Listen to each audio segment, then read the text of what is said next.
Bab 1608. Pada saat ini, para kepala keluarga dari 8 keluarga besar masih tetap duduk di kedua sisi, sedangkan Juna duduk di tempat utama. Cepat, segera berikan dia tempat duduk. Juna melambaikan tangannya sambil tersenyum dengan gembira dan menatap ke arah Wira dan Julian. Tidak peduli apa yang dikatakan orang lain, dia merasa sangat puas dengan Wira. Lagi pula, Wira mendominasi arena dengan kekuatannya sendiri, baru berhasil mendapatkan wanita cantik. Di era yang menghargai kekuatan ini, tidak peduli apa latar belakang Wira, hanya berdasarkan keahliannya saja Wira sudah pantas untuk dihormati.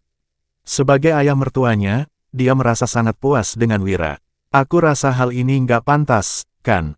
Kepala keluarga dari keluarga Basra menjadi orang pertama yang berbicara. Dia memang tidak menyukai Wira, tetapi bukan karena Wira menikahi Julian dan juga bukan karena junior di keluarganya menyukai Julian. Dia tidak menyukai Wira karena dia memang tidak menyukai orang-orang dari dunia luar. Semua yang hadir di sini berasal dari 8 keluarga besar dan posisi Tuan Juna sangat berharga. Bahkan junior dari 8 keluarga besar kalau datang ke sini pun nggak berhak duduk bersama kita. Dia hanya seorang junior dari dunia luar, apa haknya duduk di samping kita? Kalau kabar ini tersebar, bukankah orang-orang dari Sekte Langit akan menjadi tertawaan orang lain? Kepala keluarga dari keluarga Ardasir juga ikut menganggukkan kepalanya. Keluarga Basra dan keluarga Ardasir selalu bersahabat, sehingga mereka tentu saja berada dalam pihak yang sama. Beberapa kepala keluarga dari 8 keluarga besar juga menyetujui perkataan itu. Mereka sepakat untuk bersatu melawan Wira. Uhuk-uhuk, meskipun Juna adalah orang nomor 1 di Sekte Langit dan mengendalikan segala hal, di bawahnya masih ada 8 keluarga besar yang tidak bisa diremehkan pengaruhnya. Selain itu, dia juga harus mendengar pendapat 8 keluarga besar. Saat ini, kepala keluarga yang paling berpengaruh dari keluarga Basra berbicara dan membuat situasinya menjadi sulit baginya. Sementara itu, kedua pelayan yang sudah menempatkan kursi di ujung meja, juga bingung apakah mereka harus membawa pergi tempat duduk itu lagi.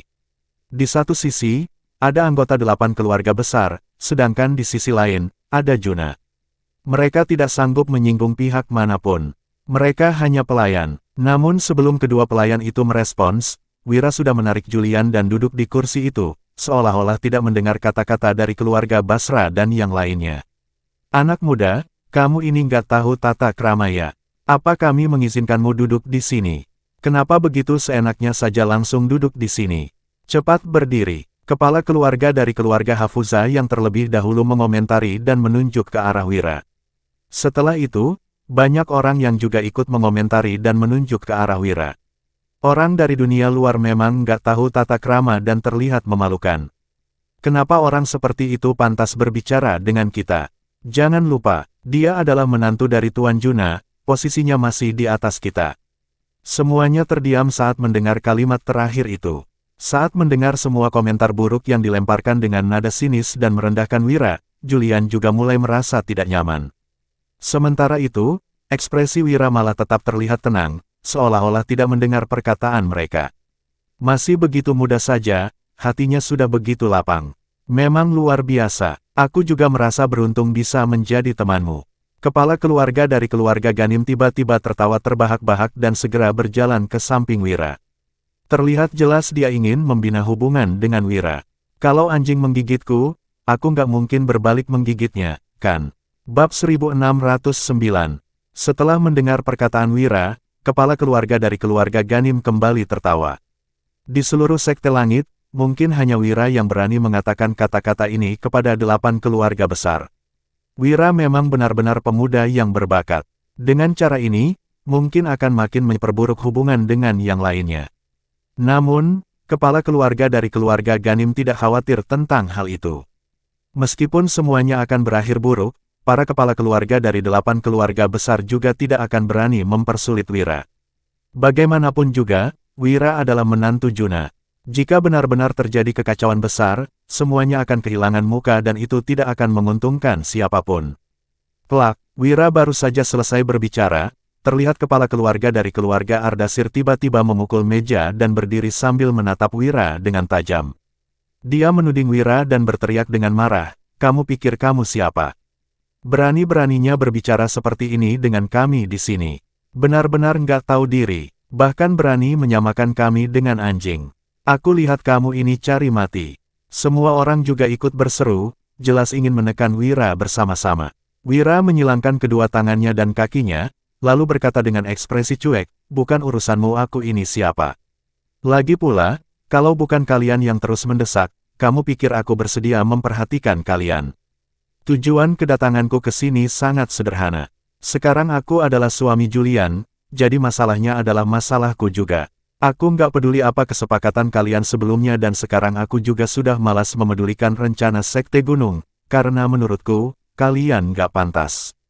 Tapi, ada satu hal yang harus kutegaskan dulu yaitu aku nggak akan mengizinkan Julian untuk terus berpartisipasi dalam pertandingan bela diri. Sebelum datang ke sini, Wira awalnya masih ingin berdiskusi dengan semua orang dan mencari cara untuk menghadapi orang-orang dari Sekte Gunung. Sekarang, orang-orang dari Sekte Gunung sudah masuk ke dunia luar dan terlihat jelas mereka ada maksud tersembunyi. Orang-orang itu bahkan terlibat dalam pertarungan antara dua kerajaan, pasti ada banyak faktor di dalamnya. Sementara itu, Sekte Gunung dan Sekte Langit juga selalu berselisih. Dengan kekuatan Sekte Gunung yang makin meningkat, Wira berpikir keseimbangan pun sudah terganggu. Jika mereka ingin terus melawan Sekte Gunung, mungkin tidak akan begitu mudah seperti saat ini lagi. Namun, sepertinya mereka tidak peduli dengan hal ini. Jika begitu, mengapa dia harus mengkhawatirkan mereka? Setelah mengatakan itu, Wira berdiri dan menarik tangan Julian, lalu bersiap untuk pergi. Juna yang duduk di kursi utama tetap tidak bergerak dan mengatakan apapun. Dia ingin melihat bagaimana perilaku orang-orang ini selanjutnya. Sementara itu, kepala keluarga dari keluarga Ganim juga hanya menyaksikan kejadian itu saja. Brengsek, kamu benar-benar meremehkan kami ya. Kamu pikir kamu siapa? Meskipun kamu sudah menikah dengan Julian, urusan Sekte Langit juga nggak butuh ikut campur orang dari dunia luar seperti kamu. Kepala keluarga dari keluarga Ardasir tiba-tiba berdiri dan segera berdiri di depan Wira untuk menghalangi jalannya. Di belakangnya, kepala keluarga dari keluarga Hafuza dan keluarga Yazid juga berdiri di kedua sisi dan menatap Wira dengan dingin, jelas mereka siap untuk bertindak. Suasana di dalam aula langsung menjadi dingin. Para murid di luar pintu saling memandang sebentar dan tertawa, jelas hati mereka juga ikut senang. Mereka sudah lama tidak senang melihat Wira, sehingga mereka merasa situasinya sesuai dengan keinginan mereka saat melihat ketiga keluarga itu siap untuk bertindak. Terutama kedua pemuda yang mengantar Wira dan Julian ke aula, hati mereka merasa sangat senang. Akhirnya ada orang yang akan memberi pelajaran kepada Wira. 11. Di dalam aula, Wira berdiri di pintu dan menatap kepala keluarga dari keluarga Ardasir dengan dingin. Anjing baik nggak menghalangi jalan, segera minggir. Wira terlihat sangat berwibawa. Di antara 8 keluarga besar, kepala keluarga dari keluarga Basra menduduki posisi paling depan dan setelahnya adalah kepala keluarga dari keluarga Ardasir.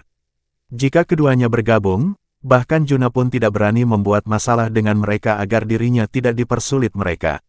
Namun, Wira tidak khawatir dan sama sekali tidak menghiraukan keduanya. Dia bahkan menyinggung para kepala keluarga dari keluarga besar lainnya, cari mati. Bab 1610. 5 BONUS. Kepala keluarga dari keluarga Ardasir bisa memiliki posisi yang begitu tinggi juga karena kekuatannya yang luar biasa.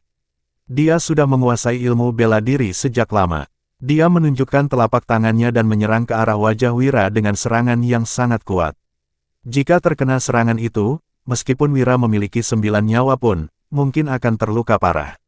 Namun, Wira sama sekali tidak merasa cemas. Dia mengeluarkan senjata tersembunyi dari dadanya dan membidik ke arah keluarga Ardasir. Kamu pikir kamu bisa melukaiku hanya dengan senjata tersembunyi ini saja? Sungguh lucu. Bang! Begitu mendengar perkataan itu, terlihat Wira sudah menarik pelatuknya, lalu muncul lubang hitam yang gelap di telapak tangan keluarga Ardasir. Ark! Kepala keluarga dari keluarga Ardasir berteriak dengan keras, lalu segera mundur beberapa langkah dan menatap Wira dengan tatapan ganas. Barang apa sebenarnya yang ada di tanganmu itu? Kenapa senjata tersembunyi ini begitu cepat dan bahkan kekuatan serangannya begitu besar seperti ini? Kepala keluarga dari keluarga Ardasir ini sebenarnya ingin menghindari serangan dari senjata tersembunyi di tangan Wira, lalu langsung menyerang Wira. Namun, semuanya tidak berjalan sesuai dengan keinginannya. Dia menjadi terlihat memalukan seperti ini, sebuah tembakan langsung menembus telapak tangannya. Semua orang di ruangan itu saling memandang. Bahkan kepala keluarga dari keluarga Ganim juga tertegun di tempatnya sambil terus menggosok matanya dengan jarinya. Dia tidak berani percaya dengan apa yang telah dilihatnya. Dia berpikir senjata tersembunyi itu benar-benar sangat kuat hingga bisa melukai kepala keluarga dari keluarga Ardashir. Aku sudah bilang siapapun yang menghalangi jalanku, aku juga nggak membiarkannya begitu saja. Cepat minggir, jangan terus menghalangi di sini. Kalau enggak, aku nggak tahu tembakan selanjutnya akan mengenai bagian mana, kata Wira dengan nada dingin. Kesabaran Wira sudah habis. Dia bisa langsung merenggut nyawa kepala keluarga dari keluarga Ardashir hanya dengan satu tembakan, tetapi dia tidak melakukannya untuk menghindari masalah yang lebih besar. Meskipun sekarang sudah berselisih dengan yang lainnya, situasinya tidak akan mencapai tahap buruk karena ada Juna di sini. Saat ini, Wira hanya melukai kepala keluarga Ardashir, tetapi situasinya akan berbeda jika dia membunuhnya. Meskipun Juna membantunya, dia juga akan berada dalam masalah. Orang-orang dari Sekte Gunung terus mencari masalah dengannya sekarang, dia tentu saja tidak boleh menyinggung orang-orang dari Sekte Langit lagi. Jika tidak, dia benar-benar akan terjebak di antara kedua sekte itu.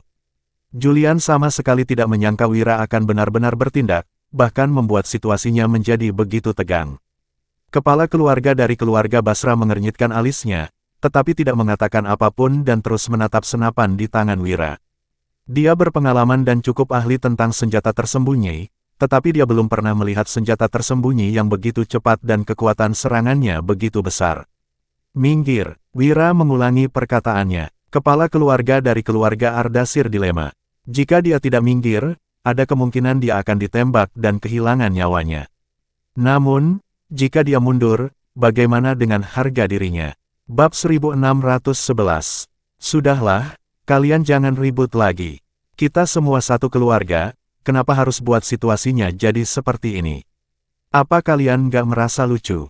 Saat Wira dan kepala keluarga dari keluarga Ardashir saling berselisih, Juna sebagai pemimpin yang berbicara terlebih dahulu. Hal ini juga membantu kepala keluarga Ardashir mengatasi kesulitannya. Saat ini, kepala keluarga dari keluarga Ardashir sudah berada dalam posisi yang kurang menguntungkan. Jika pertarungan mereka berlanjut, kepala keluarga dari keluarga Ardashir yang pasti dirugikan. Namun, hati Juna merasa sangat senang. Selama ini, orang-orang dari 8 keluarga besar selalu merasa lebih unggul darinya, bahkan selalu mempersulitnya.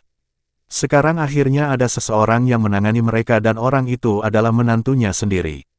Namun, dia tidak bisa menunjukkan perasaannya ini secara terang-terangan agar tidak merasa tidak nyaman saat bertemu mereka kelak. Kepala keluarga dari keluarga Basra juga perlahan-lahan berbicara. Tuan Juna pun sudah berbicara, sebaiknya kamu jangan menghalanginya lagi. Kepala keluarga dari keluarga Ardashir memelototi Wira dengan tajam, lalu bergerak ke samping. Wira mengernyitkan alisnya. Dia berpikir tampaknya situasi di Sekte Langit ini juga tidak begitu baik. Sebagai bawahan, kepala keluarga Ardashir ini tidak mematuhi perintah Juna, malah menganggap kepala keluarga Basra sebagai pemimpinnya. Sungguh menyebalkan, namun, dia memang tidak bisa ikut campur dengan hal ini. Ayo kita pergi. Wira menarik tangan Julian sekali lagi dan bersiap untuk pergi. Situasinya sudah seperti ini, dia merasa tidak bisa berlama-lama lagi di sana jika tidak ada orang yang menghentikan mereka. Dia tidak ingin menjadi tertawaan orang lain. Tanpa ragu-ragu, Julian segera mengikuti langkah Wira dan menuju pintu keluar bersama-sama. Melihat keduanya akan pergi, Juna buru-buru berkata, "Tunggu sebentar. Bukankah lebih baik kita semua duduk dan membahas masalah ini dengan tenang? Masalah Sekte Gunung nggak boleh ditunda lagi. Lagi pula, kita semua adalah keluarga. Meskipun sebelumnya ada sedikit konflik, sekarang semuanya sudah berlalu. Aku rasa kita semua bukan orang yang picik, kan? Kita nggak bisa terus mengingat masa lalu."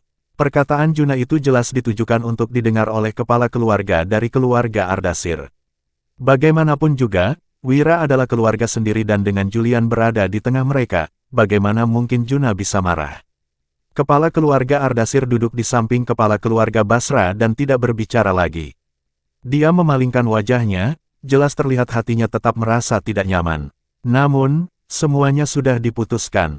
Tuan Juna sudah berbicara, jadi kita akan tetap tinggal di sini dulu dan dengar apa yang mereka katakan, kata Wira sambil menarik Julian untuk kembali ke kursi mereka. Namun, Wira tidak langsung duduk, melainkan menatap ke arah kepala keluarga Ardashir. Dia menunjuk ke kursinya dan berkata, "Sekarang aku sudah layak duduk di sini, kan?" Semua orang yang berada di ruangan itu saling memandang. Mereka berpikir mulut Wira ini benar-benar tajam dan tidak berbelas kasihan.